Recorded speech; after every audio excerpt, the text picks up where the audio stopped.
¿Cómo está, señora, señor? Gracias por la sintonía que nos brinda aquí en Canal 31 Tendencia Prime. Siempre un saludo afectuoso a toda la gente del sur, la gente de Curicó hasta Coyhaique que nos ve a través de las señales telefónicas del sur, la gente de Santiago que nos ve a través de GTD Manquehue y aquellos que siempre nos escriben, ¿dónde están? ¿Dónde están? No se preocupe, también nos puede ver en tendenciastv.cl. Hoy vamos a hablar de un tema que ha generado debate, que genera también análisis, es el tema de la identidad de género. Si usted quiere debatir, lo puede hacer a través del hashtag CDB-identidad de género.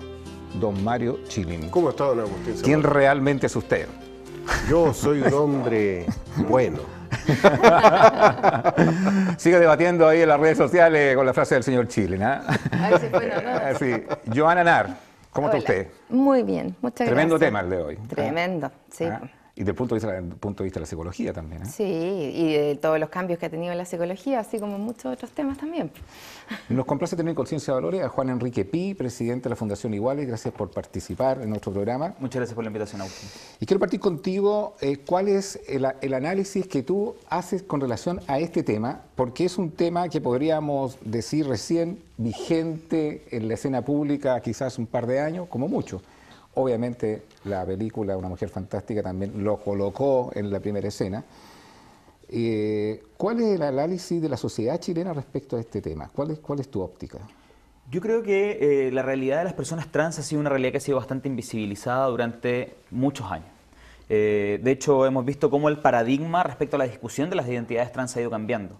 Yo siempre pongo de ejemplo que, por ejemplo, en la década del 90, cuando estaban separados los locales de votación, ¿verdad?, entre hombres y mujeres, la única oportunidad en que veíamos a las personas trans y la única forma en que se veía y se hablaba de las identidades trans era porque de repente aparecía una mujer en una fila de hombres en el local de votación. Y iba y se le hacía una entrevista como algo anecdótico. Hoy en día eso se ha dejado atrás. Hoy en día estamos hablando ya de discriminación, estamos hablando de cómo estas personas se encuentran con tremendas dificultades en el ejercicio de sus derechos diarios y por lo tanto de la urgencia de una ley que les permita simplemente adecuar sus documentos de identidad. Yo creo que desde el año 90 hasta la fecha de hoy hemos avanzado en el sentido de entender que las personas trans son personas que han sufrido una discriminación tremenda a lo largo del tiempo y por lo tanto como sociedad debemos ayudarles a superar esa discriminación. ¿A ti te parece que una persona menor de 18 años pueda tener la libertad de cambiar su género y no dejarlo solamente para personas de mayores de 18 años? Yo creo que todas las personas deben estar incluidas en la ley de identidad de género, mayores de 18 años y menores de 18 años. Desde luego que las personas menores de 18 años tendrán una forma de acceder a este cambio de nombre y sexo registral de una manera distinta a la que la hacen los mayores de edad. En ese sentido, es sumamente importante decir que este proyecto de ley lo único que busca es la adecuación de los documentos de identidad, es decir, del carné, del pasaporte, y no entra a debatir, ¿verdad?, o a analizar o a permitir intervenciones quirúrgicas o bien farmacológicas. Simplemente se refiere al nombre y sexo registral. Yo voy más allá, incluso al tema del cambio de sexo, más que un tema solamente registral. ¿A ti te parece que un menor de 18 años tiene la facultad como para poder tomar esa decisión, alguien de 14, de 15 años? No el registral te refieres, sino a una cirugía de reasignación genital. Así es. No, yo creo que no hay ningún médico en Chile que va a estar dispuesto a realizar una cirugía voluntaria y que no se puede deshacer, ¿verdad?, a un menor de 18 años. Me parecería bastante poco probable. De hecho, no conozco ningún doctor que nunca lo haya hecho. Por lo tanto, en ese sentido, como la ley tampoco se debate sobre el tema y como en general la praxis médica no permite o no realizaría una cirugía voluntaria e irreversible a menor de 18 años, me parece que no es el punto importante de la discusión. Y volvamos al tema registral. ¿A ti te parece que un menor de 14 años, 15 años, tiene la facultad como para poder tomar esa decisión o podría estar en un proceso de inmadurez que no es apropiado, que mejor lo haga con mayor de 18 años? Yo creo que desde luego que hay que analizar caso a caso.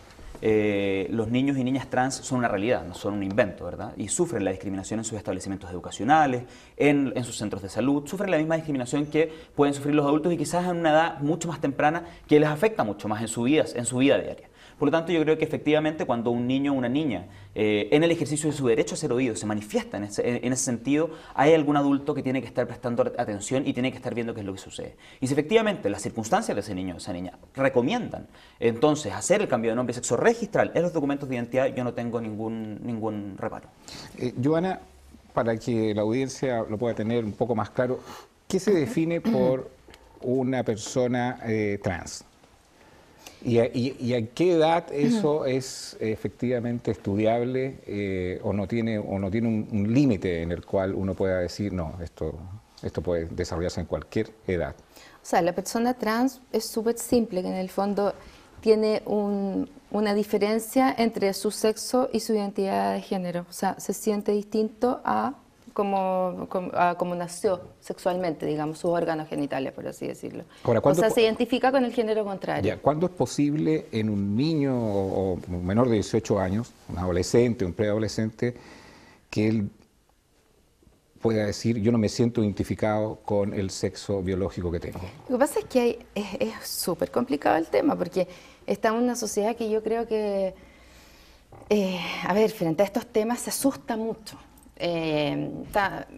La otra vez hablábamos del tema de los niños, del Sename, etcétera. Ahora estamos hablando nuevamente de niños. Entonces creo que muchas veces la sociedad quiere apoyar a los niños de una manera distinta a la que debería hacerlo, ¿ya? O sea, los estudios dicen que las personas trans más o menos como a los 3, 4 años ya se empiezan a dar cuenta. Yo tengo un paciente que se hizo una operación la primera operación hace 2 semanas y entró a mi consulta siendo lesbiana. Y después de un tiempo, en la segunda sesión empezamos a ver que me contaba que ella, en ese tiempo era ella, siempre se había sentido niño, desde los 4, y se ocultaba para vestirse de niño y tenía un nombre de niño, hombre. Y se odiaba en este minuto, tenía que ir a comprar sostenes, calzones, ropa interior y no se odiaba a sí misma como mujer. Entonces, cuando uno dice, ya, pero ¿cómo los niños van a decidir? Es que no, va mucho más allá de eso. Cuando tú tienes un hijo y tú te das cuenta, estás viendo que tu hijo no se identifica con el género que le dio esta sociedad, por así decirlo. Porque, a ver, los roles tienen que ver con qué cosas tenemos que ser en la vida para ser hombre o para ser mujer. Si llegáramos a un punto donde no hubieran roles asignados a la mujer o al hombre, o sea, en el fondo, los hombres pudieran ponerse falda, vestirse de rosado, las mujeres pudiéramos o sea, hacer cualquier cosa que está definido para ser hombre. Afeitarse. No, a eso lo hacemos no con Lo la que pasa, afeitada. Joana, está lo siguiente, es la discusión, porque un niño podría a los 14 años o a los 7 años sentirse que el sexo biológico que tiene no es el que lo identifica y después cambiar de opinión después sobre los 18 años. Entonces ahí es donde está la discusión del tema. O sea, finalmente, ¿quién toma esa línea? Lo que pasa es que eso es algo que se dice mucho y yo de verdad todavía quiero ver dónde está la base de esa afirmación que tú me dices, que yo la he escuchado y la he leído en muchas partes. Yo lo que conozco, lo que he estudiado y lo que he vivido de proceso de transición con mi paciente, no solo ella, tengo otra persona más, es que están los niños absolutamente, ellos por lo menos están absolutamente claros con que su identidad era otra, que no era acorde a la identidad que le daba la sociedad a su sexo. Es como eso. Es mucho más allá de... Ok, pero tú dices que del momento que la persona siente que esta es mi identidad, que no es la que biológicamente tiene, y lo puede decir a los 7 años, eso va a ser a finish, que no va a haber ningún cambio más adelante cuando sea un adulto. Eso es lo que estás diciendo tú. No, lo que yo te estoy diciendo es que hablan de la disforia de género, que es una conceptualización que es bastante cuestionable, que no se usa mucho y que en realidad lo ponen como argumento para decir no es posible. Pero si nos pusiéramos, es que yo siempre te digo, Agustín, esto es irnos a lo más simple, porque tanta palabra, tanta clasificación, la gente se confunde. Irnos a lo más simple. Tú tienes un niño o una niña que le gusta, o sea, más que le gusta, se siente del otro sexo. Ponte tú un hijo que tú ves que quiere vestirse con ciertas cosas, que en realidad tiene otra forma de proceder, que en realidad le gusta juntarse más con los niños, que en realidad se siente incómodo cuando va al baño con las niñas, que está sufriendo en el día a día, que si tú le preguntas te dice, es que yo quiero llamarme de esta manera. Y ¿qué vaya a decir? No, sabéis que tú no tenés... No estamos hablando de que a alguien se le ocurre, no estamos hablando de cuando los niños están buscando su identidad sexual, que eso es otra cosa. No estamos hablando de identidad sexual, que también se confunde, porque la identidad sexual, claro, tú parte en la prepubertad, pubertad, adolescencia, etcétera. Y ahí, claro, la gente quizás no sabe si le gusta alguien de su mismo sexo, alguien de otro sexo. Esto no tiene que ver con qué pareja sexual tienes. O sea, incluso hay trans que siguen o sea, hay trans hombres que están con mujeres o con hombres. No tiene que ver con eso. Entonces hay un lío en la cabeza de las personas en donde yo creo que lo único, y volvemos de nuevo a lo que yo siempre hablo, la conexión emocional. Un lío en la cabeza de las personas, de los adultos, ¿te refieres? Y de los niños, imagínate, po. O sea, en el fondo, a ti te empiezan a poner un determinado rol, digamos, en relación a tu sexo, que se llama el género. Pero eso lo pone la cultura, el que te vistan de tal manera, el que te vistan de otra. En el fondo es algo que... Pero ¿no te ha tocado ver un caso que el niño haya manifestado que su identidad de género es distinta a la que tiene biológicamente y que después siendo adulto se haya arrepentido, haya dicho esto fue algo que fue producto de mi madurez como niño? ¿No te ha tocado nunca? En 20 años jamás, porque yo creo que eso nadie no, eso quisiera... no hay caso así. O sea, quizás puede haber, pero a mí en 20 años no me ha tocado. ¿Y qué niño, hombre, que se sienta hombre va a querer sentirse como mujer? Eso es digno de burla. ¿Qué niña mujer va a querer vivir como hombre si es que realmente no lo está sintiendo, como una vivencia? La identidad de género se supone que entre los 2 y 4 años se desarrolla. Y cuando la gente trans se da cuenta de esto, justamente a los 3, 4 años. Entonces, hay cosas prácticas mucho más ricas en información que yo creo que la gente chilena lamentablemente no está preparada todavía, no está informada, tiene mucho miedo al cambio, miedo a las diferencias. Mario. Mira, en mi estudio jurídico nos tocó atender a una persona que había nacido con un nombre femenino y tuvimos que hacer todos los trámites legales para poner el nombre masculino con el cual él se siente identificado.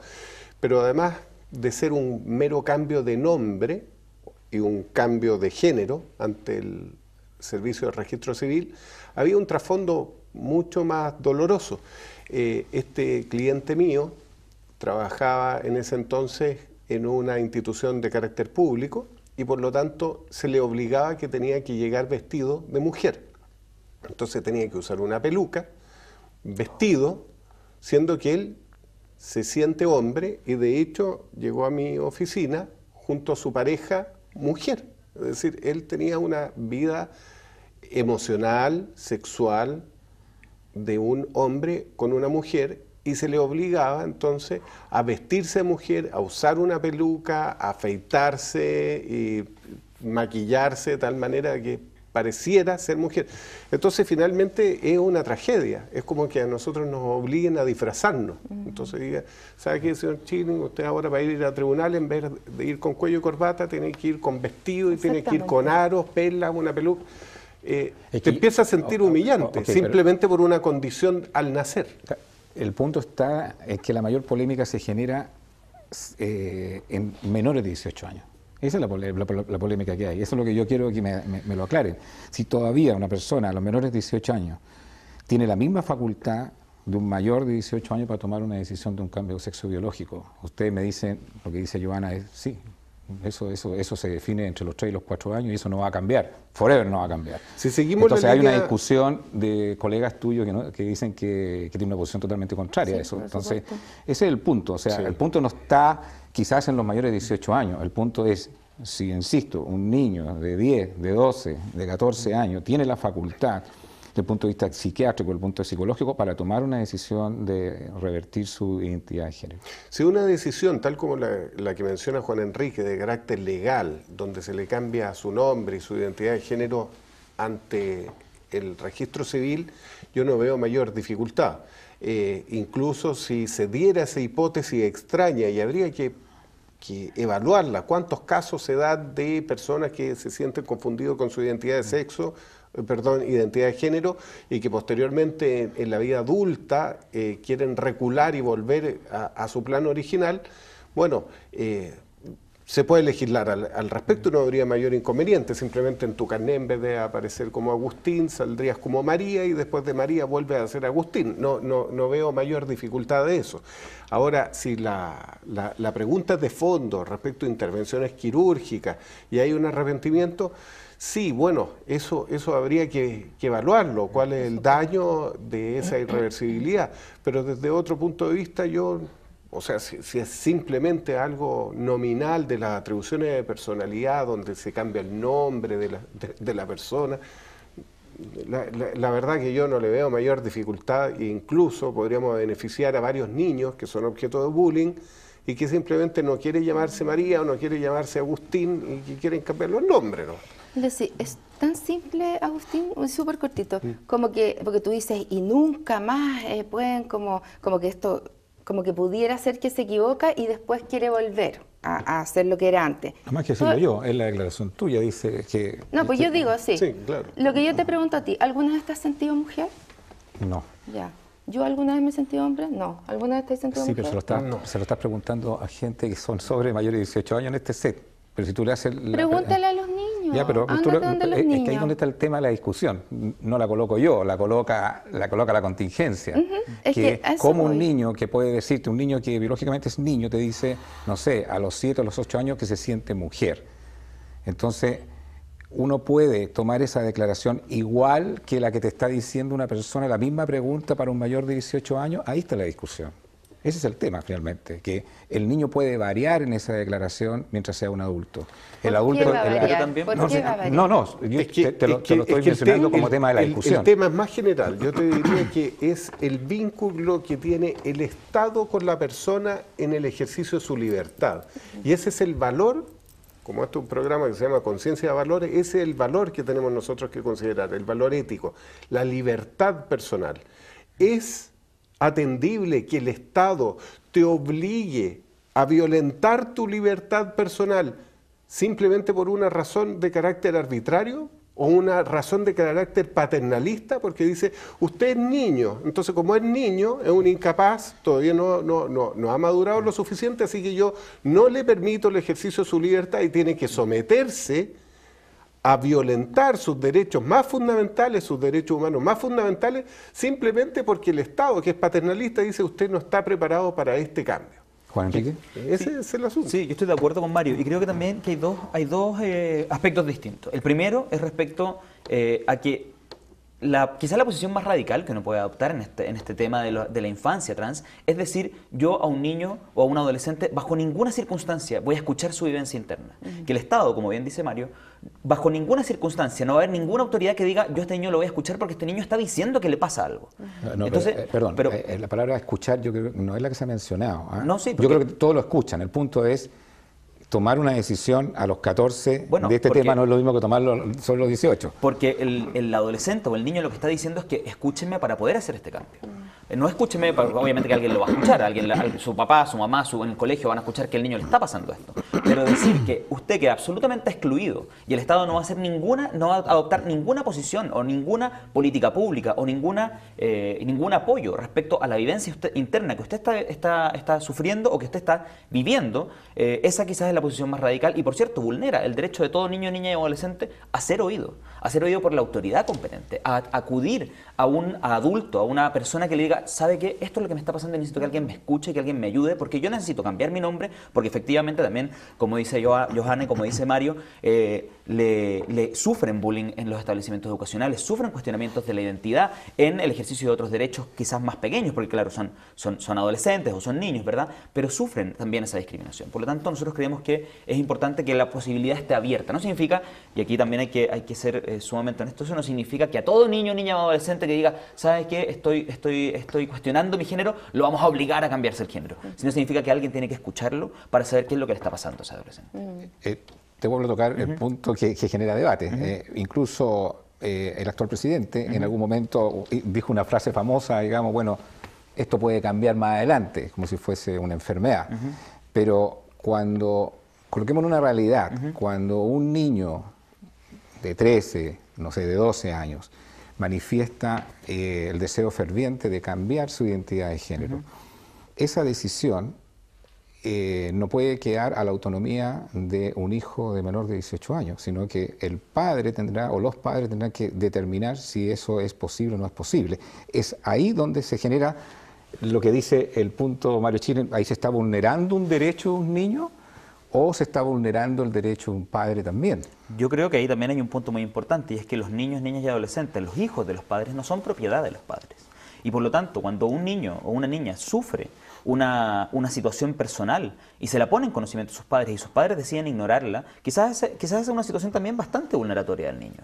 Y por lo tanto, si pensamos en que los padres también se equivocan a veces y que por lo tanto quizás lo que requiere es que el padre acompañe a ese niño y que lo escuche y que lo acompañe en la transición, ¿verdad? Ese quizás es el mejor camino. Pero por ejemplo, nosotros hace poco conocimos el caso de Marcela Aranda y de su hija Carla, Sí. ¿verdad? Bueno, Carla, que era una mujer de 19 años, dijo, yo no hablo con mi madre hace 3 años. Esa tampoco es la posición que un padre puede tomar respecto de sus hijos cuando su hijo le dice, o su hija le dice, sabes que tengo una identidad de género distinta a la que me están tratando de imponer la sociedad a través de cánones culturales. ¿Y ¿verdad? qué han hecho ustedes en ese caso en particular?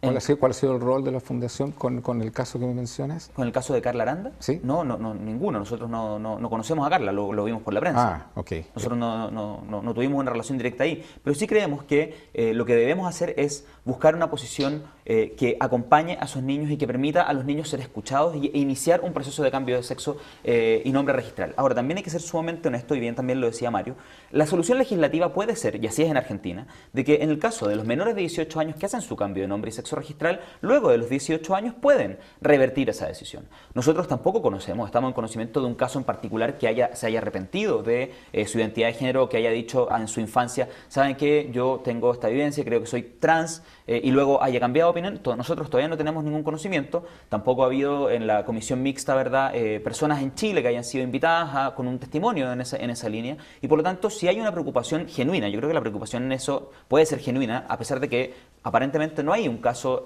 concreto en el país en que haya ocurrido eso, entonces establezcamos el derecho de esos niños o esas niñas a revertir esa situación, entendiendo que no hay, ¿verdad?, cirugías ni tratamientos hormonales de carácter permanente que le hayan sido aplicados, de modo que puedan volver al estado anterior. Johanna, una pregunta desde el punto de vista de la psicología. O sea, ¿cuándo tú puedes determinar efectivamente que este niño, su identidad de género es distinta a la que viene biológicamente? Y cuando tú dices, no, todavía hay que esperar. ¿Dónde está como esa línea fina? ¿Cómo discernir eso? O sea, cuando tú dices, sabes que esto es permanente y va a ser permanente, esa identificación de identidad de este niño, y otro que tú podrías decir, no, esto todavía hay que estudiarlo, porque todavía puede que esto sea un proceso que evolucione de otra forma. ¿Dónde está? ¿Cómo identificar eso? Pues ¿Y cuáles son los tips de ese tema?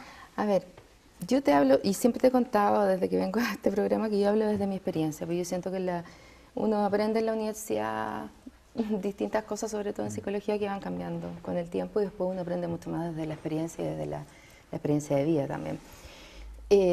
A ver, cuando uno trabaja con niños, he trabajado muchos años con niños, y en cualquier situación de trauma o en cualquier situación problemática, en cualquier situación de dolor, cuando el niño te lo relata, es inevitable que, a ver, ¿cómo decirlo? Aquí uno pensaría que ya, tengo 10 niños que me dicen que creen que tienen el otro género, que tienen identidad de género cambiada, digamos. ¿Y cuál vamos a ver? Es que no es así. O sea, ¿cuál es la tasa de gente que se ha suicidado? 58%. Ha intentado suicidarse el 60% de una encuesta en Chile realizada a personas trans. O sea, estamos hablando de un sufrimiento interno profundo, sí, que no puede pasar de largo, que no es como que tú digas, sabes que esperemos un rato, no, porque esa persona ya esperaba, y esa persona, ese niño. Yo no lo digo en ese sentido tan simplista, esperemos algo. Cuando un psicólogo dice, efectivamente, este es un caso de identidad de género, y cuando no, esto no tiene todavía todas las características de serlo. ¿Dónde está ahí? Es que tenemos que irnos porque cualquier no sé, te lo digo, perdón el ejemplo que puede ser muy vulgar, digamos. Una niñita podría decir a los 13 años me siento hombre. Esa sola declaración es para determinar No, que... por supuesto que no. Por ahí va la O sea, pregunta. por ahí se parte en indagar, porque Claro. estamos hablando, hay algo súper importante acá, que estamos hablando de que si esto está en la palestra, es porque toda esa gente que estaba sufriendo empezó a gritar su sufrimiento. Aquí no hubo gente que se interesó por esto, no se sabía que existía esto. O sea, la gente pensaba que o son homosexuales, o son travestis, la gente no sabía de esto. Cuando esto empezó a ponerse en el tapete fue porque ellos mismos empezaron a sacar la voz de algo que no existía. Entonces, para que tú te des cuenta lo complicado que y lo fuerte que es ese sentimiento. O sea, como que yo te dijera, ahora tú eres mujer, no, pues sí, siempre he sido hombre, siempre me he sentido como hombre. O sea, es algo que ellos lo sienten desde siempre, desde muy chiquitito. Entonces, esa niña que me dice a los 13 años, que la verdad es que yo creo que soy hombre, bueno, obviamente yo le preguntaría cómo le ha afectado toda la vida sentirse mujer. O sea, estar en un sexo mujer y en realidad sentirse hombre. Y probablemente si es un juego, una manipulación, te vas a dar cuenta al tiro. Porque el calvario que lleva esta gente es así, es un calvario. Y eso es lo que yo creo que la gente no lo entiende todavía. Porque, como te digo, ellos se abrieron paso y tuvieron que crear un nombre para esto que en el fondo nadie sabía que existía. Entonces, la gente no se lo cuestionaba. Entonces, es tan fuerte el sentimiento que salió solo sin tener siquiera un nombre para nominarlo. ¿Me explico, no? Sí. Entonces, no es algo que pase desapercibido, no es algo que tú Bueno, puedas justo- hacer cuestionarios, tiene o no Sí. tiene depresión, tiene o no tiene estrés, tiene... No, es, Justamente lo que se necesita es más información y más cultura al respecto. En el caso de lo que hicimos nosotros, en el cambio del nombre y del sexo ante el registro civil, obviamente que el juez nos pidió una serie de antecedentes y de pruebas al respecto. Esto no es tan simple como cambiar o modificar el nombre de una sociedad, es súper difícil. sino que pasamos por lo menos más de un año en un procedimiento que es de carácter voluntario, pero con las exigencias requeridas por la ley. Por otra parte, bueno, existe un prejuicio, lo que hablas tú. ¿Cuál es la diferencia entre un transexual, un travesti, un hermafrodita, en fin, distintas categorías que el ego, por lo menos desde el mundo heterosexual, nosotros no lo conocemos muy bien.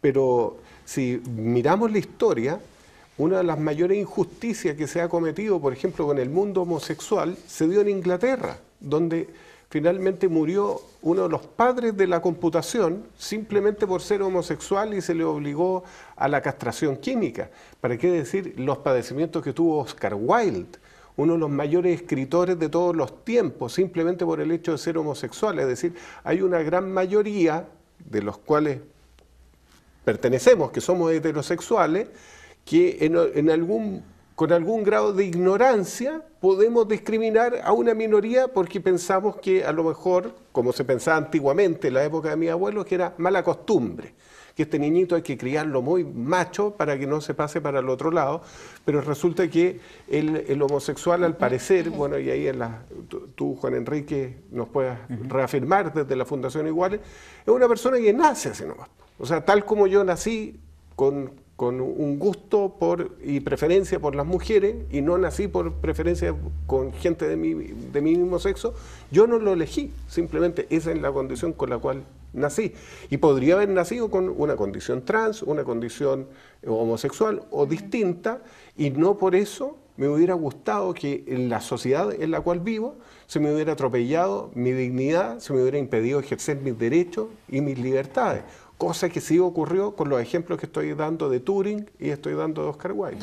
Juan Enrique, ¿ustedes manejan alguna estadística a nivel de la Fundación de qué cantidad de la población desearía realizar un cambio de género? Sabes que no existe, y no solamente no existe a nivel de la Fundación, sino que no existe a nivel Estado. Y nosotros hemos dicho este último tiempo que porque es una pregunta que nos hacen muy seguido, es una de las tremendas deudas que existe desde el Estado hacia la comunidad trans. Nosotros ya tenemos identificado que la comunidad trans es tremendamente discriminada, tenemos identificado dónde sufren más o menos las brechas, ¿verdad? En la discriminación, por ejemplo, en el ejercicio de la salud, en el ejercicio de la educación, en el ejercicio de la vivienda, en el ejercicio del trabajo, y sería bueno en ese sentido que el Estado pudiera empezar a medir, como lo mide respecto de muchos otros aspectos, ¿verdad?, ¿qué tan grandes son esas brechas? Por ejemplo, ¿qué tantas personas son despedidas por su orientación sexual o por su identidad de género en su trabajo? ¿O qué tantas personas, por ejemplo, abandonan su ciclo escolar, ¿verdad? Sus establecimientos educacionales debido al bullying que sufren en ellos? En ese sentido, nosotros estamos haciendo también un llamado al Estado a comenzar a medir estas brechas porque, lamentablemente, no tenemos al año 2018 una respuesta a una pregunta tan simple y tan importante como la que me hace. Ahora, ¿dónde Chile tiene que avanzar en esa materia? Porque estamos hablando hoy de un avance que tiene que ver básicamente con los documentos de identidad, pero pareciera que tiene que avanzar mucho más allá. ¿Dónde tú ves que todavía estamos muy en retroceso, lo que seguramente hay en otros países en esta materia? Yo creo que estamos muy atrasados en materia de educación. Estamos muy atrasados en materia de educar a nuestra población en lo que es los derechos humanos, en lo que son las orientaciones sexuales, en lo que es la diversidad sexual, en lo que es la identidad de género. Lo que hemos visto... Perdón la interrupción. Cuando hablas de políticas de educación, te quiero dar el tema de las políticas de educación sexual en los colegios. Porque se habla de dos sexos, básicamente. No se habla de transexual y de otro tipo de género. ¿Tú crees que incluso eso tiene que haber un cambio relevante? O sea, yo creo que dos sexos biológicos los hay, digamos. O sea, hay personas que nacen con pene, personas que nacen con vagina, ¿verdad? Sí. Pero yo creo que en materia de educación sexual, desde luego, nosotros debemos educar a nuestros adolescentes, no solamente respecto a los temas de diversidad sexual o de identidad de género, para que sepan lo que es la orientación sexual y la identidad de género, sino también en temas de prevención y de salud sexual responsable. Nosotros hemos visto en este último tiempo las cifras, las alarmantes cifras de aumento del VIH, y en ese sentido yo creo, y soy un convencido, de que para poder tener una población educada sexualmente, que ejerza su sexualidad de manera responsable, no solamente debe estar la familia, que desde luego debe estar y debe tener un rol muy importante, sino también debemos establecer estándares mínimos que deben aprender esos adolescentes al momento de iniciar su vida sexual. Nosotros hoy en día hemos visto que tenemos en Chile duplicada la cifra de transmisiones de VIH en un plazo de 12 años aproximado. Por lo tanto, yo creo que es importante que los niños, niñas y adolescentes sepan lo que es una sexualidad responsable, porque no solamente va a repercutir en las cifras de salud pública, como podemos verlo hoy en día, sino que también en la vida diaria de esas personas. Joana, para alguien que se encuentra de la noche a la mañana con un escenario así, te estoy hablando matrimonio conservador, y que se encuentra que un hijo le dice, me siento de una identidad distinta a la que tengo en el sexo biológico. Y puede ser incluso a lo mejor algo que puede ser una noticia que a algunos los derrumba, incluso el matrimonio puede terminar quebrado. A veces un papá es mucho más conservador. ¿Qué se le puede decir a esa familia? ¿Cuál sería el consejo?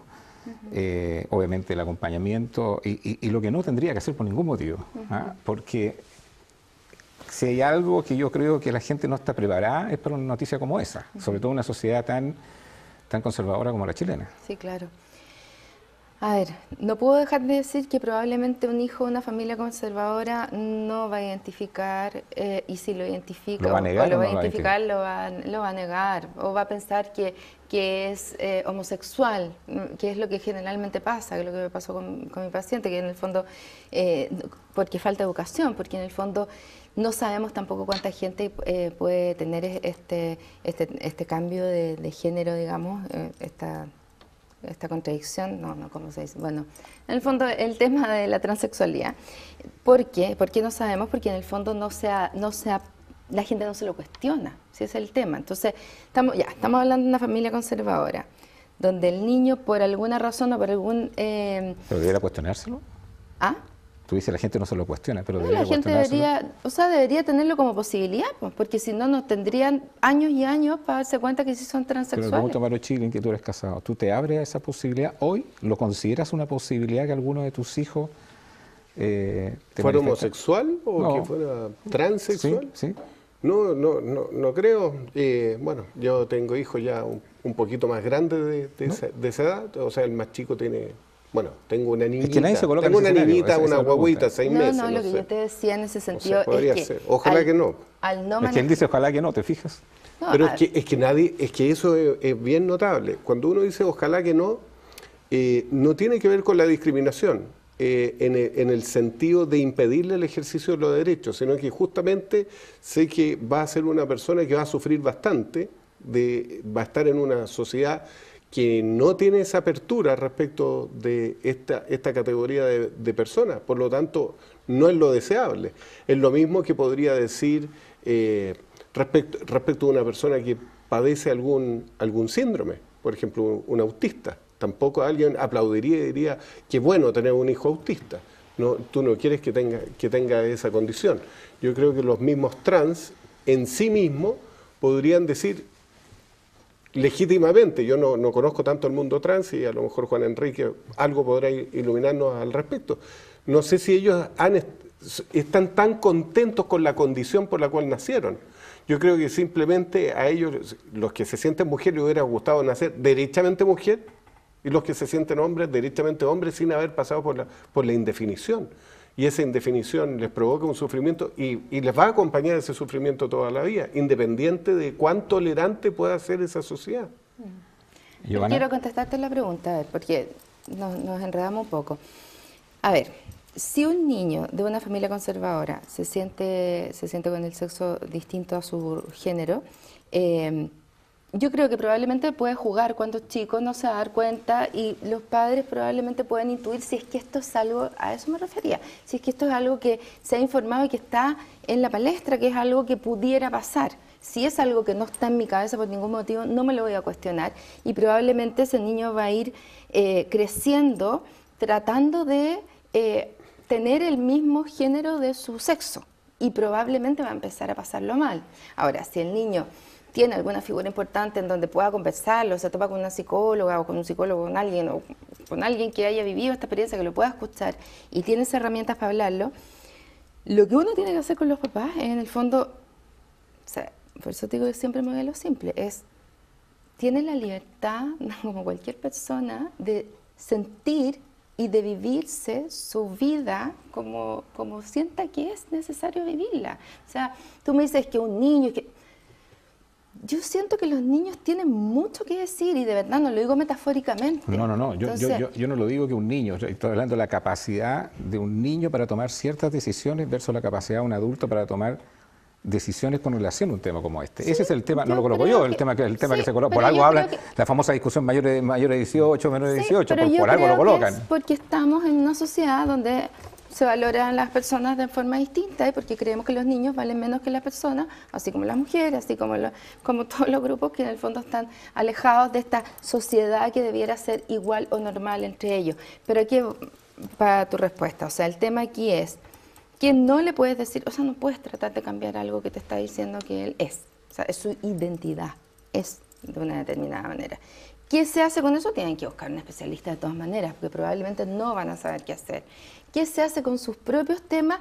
Bueno, volvemos al tema de la conexión que siempre te digo. Si yo estoy conectada con mi hijo y mi hijo me dice que esa es la única manera en que va a ser feliz, por muy cerradamente que yo sea, no voy a creer que mi hijo se sienta infeliz toda su vida porque hay una sociedad que define cómo él tiene que manejarse desde el rol. Porque estamos hablando, aquí hay algo mucho más de base que tiene que ver con que en esta sociedad se han definido los roles de una manera súper binaria. Sí, binaria, como hombre, mujer, rosado, azul. Si no tuviéramos esa diferencia, si las mujeres pudieran andar con pelo corto y los hombres pudieran maquillarse, la gente pudiera... Tú te ríes, pero es que porque estamos en una sociedad... No me río. Estaba mirando la mirada del señor Chile y quería maquillarse. O sea, ¿en qué sentido? Es que en ese mundo quizás no existiría este problema, porque nadie andaría viendo si tenés órgano sexual masculino o femenino. Nadie vería eso.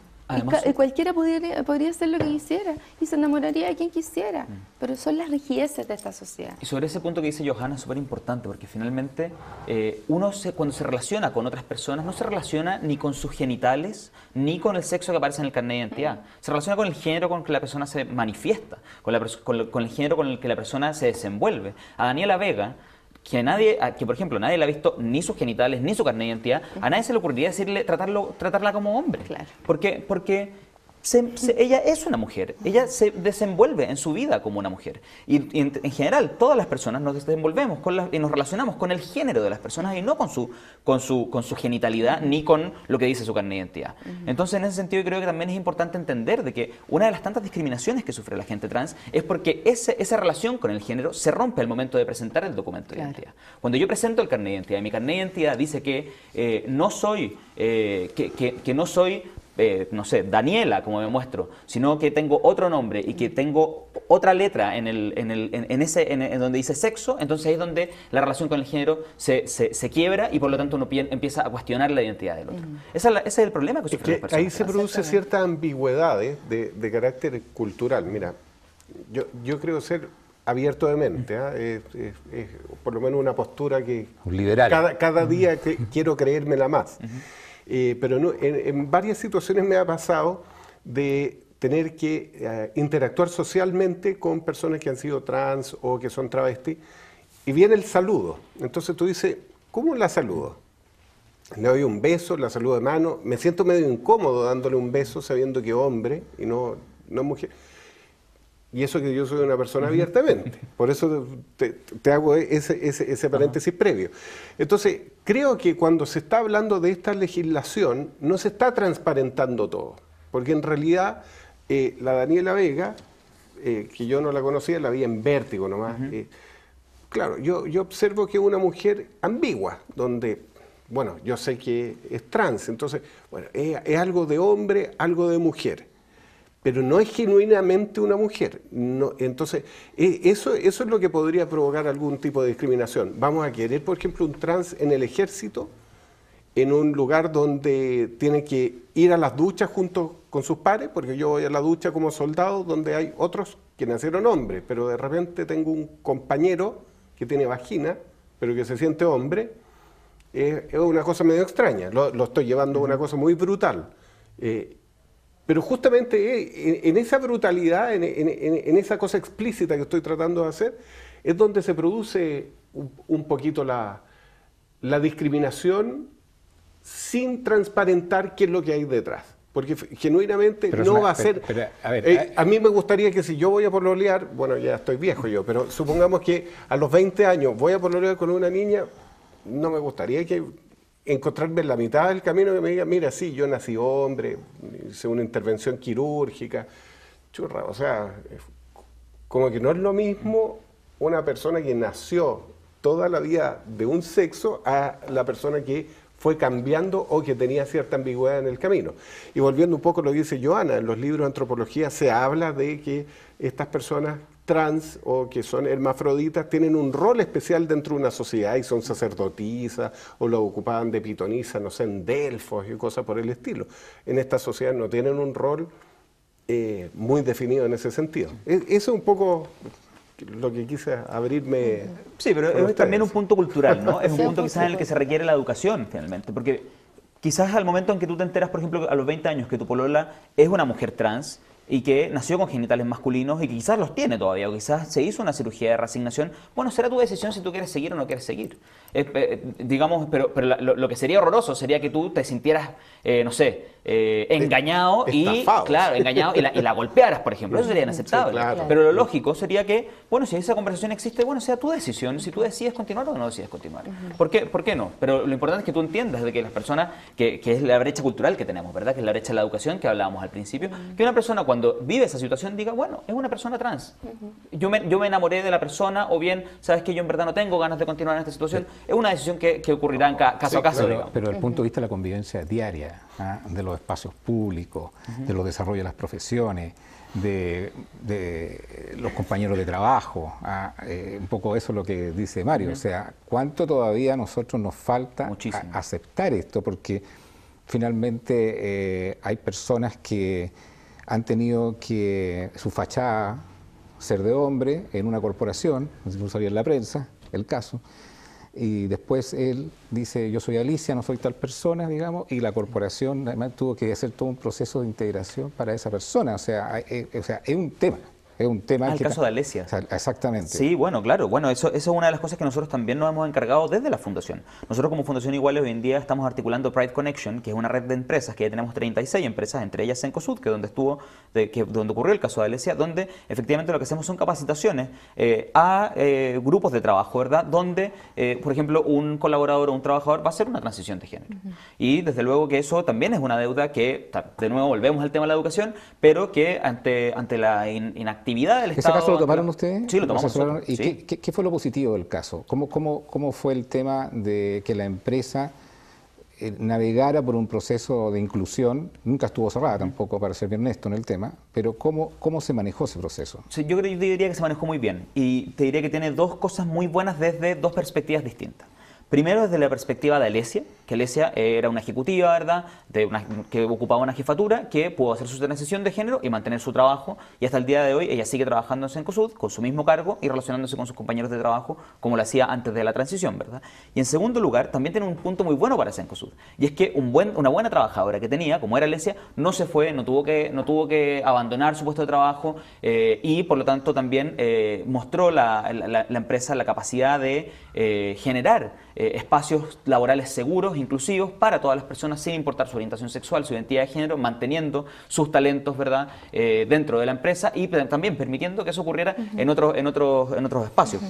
Juan Mi Enrique, paciente, yo viví lo mismo y la empresa se portó súper bien y nos coordinamos, me invitaron y al final ella que pensaba que se tenía que ir, ahora está haciendo su transición y han entendido por qué no iba a las fiestas de la empresa, porque no puede ponerse taco, porque nunca le gustó ponerse vestido de taco. Ahora todos se entienden mucho más porque ella se alejaba, no sabía a qué baños ir, no quería estar donde las mujeres que después sabían que ella en realidad tenía identidad de género hombre y que las vio con sostenes. O sea, hay un montón de detalles que te hacen tu vida terrible y ahora está súper contenta. Juan Enrique, si tú quieres comprar un auto, la mejor opción es Chevrolet. Y el líder es en Inalco. En inalco.cl usted encontrará una gama de vehículos de General Motors en condiciones muy preferenciales, con una carga anual equivalente, baratísima, a la que le encanta al señor Chilling. Y lo que es mejor, oferta los fines de semana. Imagínate ese Camaro espectacular de color azulito que se convierte en rojo. En Inalco, líder en General Motors, usted encontrará ahí la mejor opción al momento de comprar un Chevrolet. Mario Chilling, ¿cuánto nos falta en materia? ¿A ti te parece que este es un avance desde el punto de vista legislativo o todavía es muy light, es muy soft? No, en absoluto, es un avance. Si tú te fijas en la legislación norteamericana, por ejemplo, eso ya está contemplado, o sea, tienes mucha más libertad de la que tienes en Chile. Si hoy en día a ti no te gusta tu nombre, ¿cuántas personas hemos conocido? No quiero desviarme del tema. Estoy hablando este avance en el caso chileno, ¿todavía nos falta mucho? Es que justamente el tenerlo ya nos va a poner a la misma altura que los países desarrollados donde ya está contemplado, y por eso quería hablarte acerca de los cambios de nombre. Hoy en día es difícil o relativamente difícil un cambio de nombre, pero ¿cuántas personas, no sé, que tienen nombres sobre todo de anglófonos y mal escritos, qué sé yo, un Johnny que en vez de JH es Perpento, y dice, oye, a mí no me gusta este nombre, me gustaría cambiarlo? Y hay una exigencia legal para esas modificaciones. En Estados Unidos es fácil. En Estados Unidos tú te llamas como te quieras llamar, como te sientas agradado. Si no te sientes satisfecho con tu sexo, acreditas que con los antecedentes correspondientes y puede hacer ese cambio. Es decir, hay una visión nuevamente de un Estado que respeta las libertades individuales de las personas y el derecho a la felicidad, algo que no tenemos nosotros como sociedad chilena. Los norteamericanos sí lo tienen desde su fundación, es el derecho a la felicidad. Y acá poco nos preocupamos de la felicidad de los chilenos, y por Dios que se nota. Joana, y desde el punto de vista de las cosas pendientes, en materia de educación sobre todo, en materia de educación sexual, en materia de todo lo que se enseña todavía en los colegios, porque esto no es un tema que necesariamente se toca, ni siquiera en clases de educación sexual. Es tan difícil porque en el fondo uno pudiera decir que la educación, yo creo que la educación más, yo tengo algunas ideas medias polémicas, yo sé, Pati Agustín, pero yo siento que la educación más empaña al ser humano que en realidad le permite las libertades. O sea, yo creo que a unos niños, o sea, yo tengo muchos adolescentes pacientes, tengo mucho contacto con niños. Los niños no les preocupa si es hombre, mujer, si es niña, si tiene pene, si tiene vagina, no, no es tema para ellos. Y para los adolescentes tienen un montón de definiciones distintas para los distintos tipos de sexualidad. Ellos entienden la transexualidad perfectamente. O sea, si los que estamos mal somos nosotros. O sea, los que creemos que podemos enseñar a este mundo de una determinada manera, tenemos que desaprender muchas cosas. Ese es el tema. Entonces, sí, tú me dices, claro, la única forma es la educación, porque es como la base desde donde uno puede propagar ciertos conocimientos. Sí, se podría, pero creo que más que incluir términos o información, que sí debiera ser, pero más que eso tiene que ver con volver a valorar a toda la gente, que es lo que siempre te digo, por lo que son y no por el cuerpo, bajarle el valor al sexo, que ha sido tan oculto y tan importante, el sexo, con quién te acuestas o con quién no, quién te gusta. Son cosas que los niños, la verdad, no lo tienen tan metido en la cabeza como nosotros sí, por la educación que nosotros tuvimos. La misma pregunta para ti, Juan Enrique. ¿Cuánto ustedes como fundación ven que tienen que ser un líder de influencia para que las políticas de educación en esta materia también a nivel de colegio haya un avance relevante? Sí, yo te diría que nos falta mucho, y no nos falta mucho solamente en materias de diversidad sexual, de orientación sexual o de identidad de género respecto a estos aspectos. Yo estoy de acuerdo con Johanna que los niños y niñas lo entienden perfecto y tienen una visión mucho más relajada y mucho menos... no sé, le da mucho menos importancia, esa es la verdad. Pero yo creo que efectivamente nos falta mucho en materia de diversidad en general de la sociedad. Nosotros estamos convirtiéndonos en una sociedad muy diversa, muy diversa, en materia de colores de piel, en materia de nacionalidades, en materia, desde luego, de diversidad sexual, etcétera. Y por lo tanto, nosotros lo que deberíamos preocuparnos es de que esos niños, niñas y adolescentes que están hoy en día en su proceso educativo escolar salieran no solamente sabiendo de matemáticas, sabiendo de historia, sabiendo de castellano, sino también siendo buenos ciudadanos, siendo ciudadanos responsables que entienden y que respetan al otro, que saben que existe una diversidad en la sociedad y que la sociedad va constantemente cambiando, que somos una sociedad dinámica, que la discriminación también es un fenómeno dinámico y que se manifiesta de distintas formas. Y por lo tanto me gustaría pensar que estamos soñando con un Chile donde los niños, cuando salen del colegio a los 18 años, no solamente están preparados para ser buenos ingenieros, para ser buenos abogados o para ser buenos artistas, sino también para ser ciudadanos responsables y respetuosos. ¿Todavía se discrimina mucho al mundo trans? Sí, al mundo trans sobre todo, Yo te diría que en general a la diversidad sexual, a las personas lesbianas, gays, bisexuales, trans, intersex, se les discrimina bastante, pero yo creo que las personas trans son las personas que más sufren la discriminación porque tienen el problema del cuestionamiento de la identidad al momento de ejercer trámites cotidianos. O sea, imagínate lo que es tener un documento de identidad que no te identifica a ti como persona, que no demuestra quién eres tú al momento de pasar un paso fronterizo, al momento de pasarle tu carnet de manejar a un carabinero cuando te detiene para hacer un control de tránsito, al momento de ir a la ISAPRE o a un consultorio con tu carnet de identidad a ejercer tu derecho a la salud. Yo creo que en ese sentido la discriminación de las personas trans es mucho más brutal y es mucho más diaria, porque como te decía, se genera el cuestionamiento al momento de presentar una cuestión que para nosotros lo presentamos por todos lados, no tiene ninguna importancia, como son los documentos de identidad.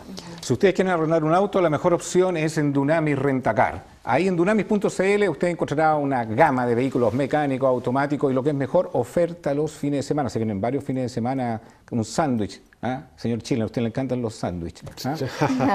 Para que aproveche las ofertas espectaculares. Dunamis.cl, la mejor opción al momento de arrendar un vehículo. Sucursales en Concepción, Viña del Mar y en Santiago. Aproveche estos feriados que vienen ahora en mayo, ideal para arrendar un vehículo en condiciones espectaculares y preferenciales.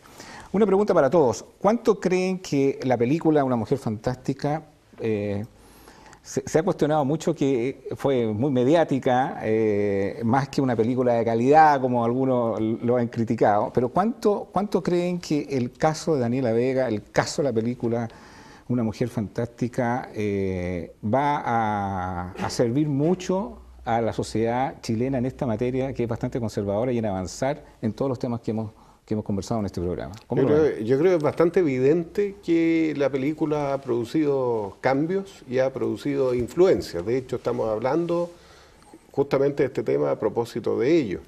Pese a que no he visto la película y no he conocido gente que haya visto la película, pero sí he conocido mucha gente que habla de la película y que dice una película fome, y que ¿En serio? así han dicho, Me me ha encantó. tocado aquí, hay un panelista que Roberto Álamo, que la vio, Sí. una película súper fome, dijo, y que más bien fue un lobby, digamos, a nivel internacional para el tema precisamente de la causa. Eso es lo que yo he escuchado de Ahora, de la opinión crítica. debo digamos. hacerte una confesión políticamente incorrecta, tal como la que estaba recién insinuando. A mí personalmente no me gusta ver espectáculos ni de travesti, ni de trans, ni de nada por el estilo. A pesar de ello, yo no estoy a favor ni que se les discrimine, ni que se les obstaculice sus derechos, qué sé yo, tal como tengo la opción de ver una comedia o cambiarla por un drama. No, a mí estéticamente no me agrada ver hombres disfrazados de mujeres y cosas por el estilo, por muy artístico que pueda ser. Precisamente porque soy un gallo chapado a la antigua, o sea, tengo 49 años, he abierto mi mente. Un liberal chapado a la antigua. Sí, sí, no, sí. Se le O arrancan un chapado a por la ahí. antigua liberal. Mira, mi señora dice que yo soy un conservador que está dentro del closet, que en cualquier minuto sale Sí, por ahí yo el creo. José Antonio Cast que tengo adentro. ¿Sí? ¿Ah? Pero no, justamente yo lucho contra eso porque bueno, Joana, como buena psicóloga, puede decir que hay una disonancia cognitiva. Hay algo emocional, a mí no me agrada, tal como no me agradan los gordos mórbidos, no me agradan los gordos, pero no por eso voy a permitir que haya discriminación respecto a los gordos, que se le impida el ejercicio de su derecho. No, es simplemente una cosa de carácter estético. Entonces, bueno, ahí yo creo que puede haber un tema. Pero quiero hacer esta confesión políticamente incorrecta justamente para invitar a la gente que no le agrada, que puede que no le agraden los homosexuales, no le agraden los trans, no le agraden los gordos, no le agraden los negros, no le agraden los judíos, no le agraden distintos tipos de personas que habitualmente son discriminadas, para así decir, sí, efectivamente, puede que no me agraden, pero no por eso voy a dar un paso más que significa discriminar, ejercer violencia o impedir el ejercicio de sus derechos.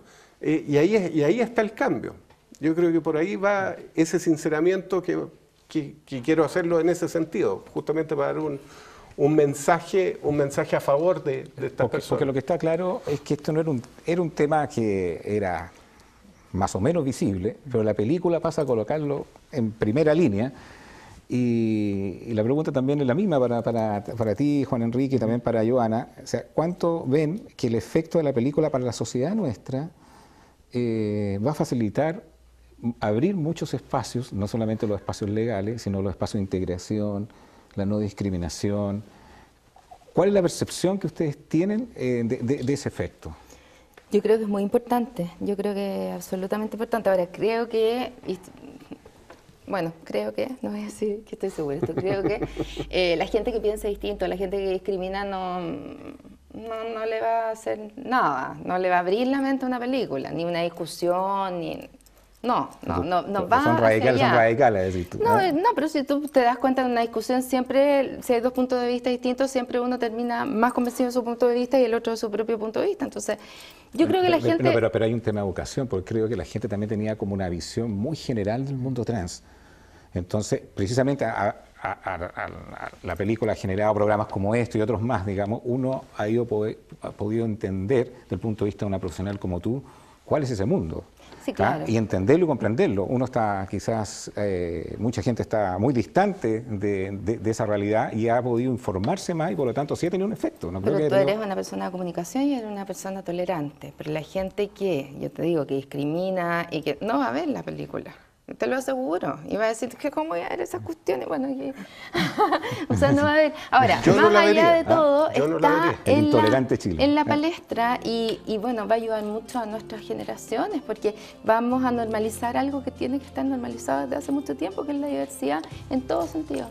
Yo creo que ¿Y Juan Enrique, cómo lo ves tú? Yo creo que la película ayudó principalmente en demostrar esa vulnerabilidad y esa discriminación y esa violencia que sufren las personas trans. Quizás efectivamente una persona muy radical en sus posiciones no le va a gustar, no va a decir que la película es fome. Yo creo que la película es buenísima, esa es la verdad, a mí en lo personal me emocionó mucho. Porque además muestra esa vulnerabilidad de una persona solamente por tener una identidad de género específica, como en una situación cotidiana, como es que se muere su pareja y que ella quiere despedirse de su pareja, se encuentra con la violencia, con la discriminación, con el cuestionamiento, la tratan de prostituta, la familia es muy violenta con ella. Entonces yo creo que sirvió para eso. Cuando pasó por televisión abierta sirvió para decir, miren, esto es un ejemplo de la tremenda discriminación y vulnerabilidad que las personas trans viven todos los días en nuestro país. Juan Enrique de Pini, gracias por haber estado aquí en Conciencia de Valores. Johanna Hart. Gracias. Don Mario Chile. Muchas gracias, Agustín. Junto a usted, nos vemos mañana. Siga debatiendo aquí en las redes sociales. Chao, chao.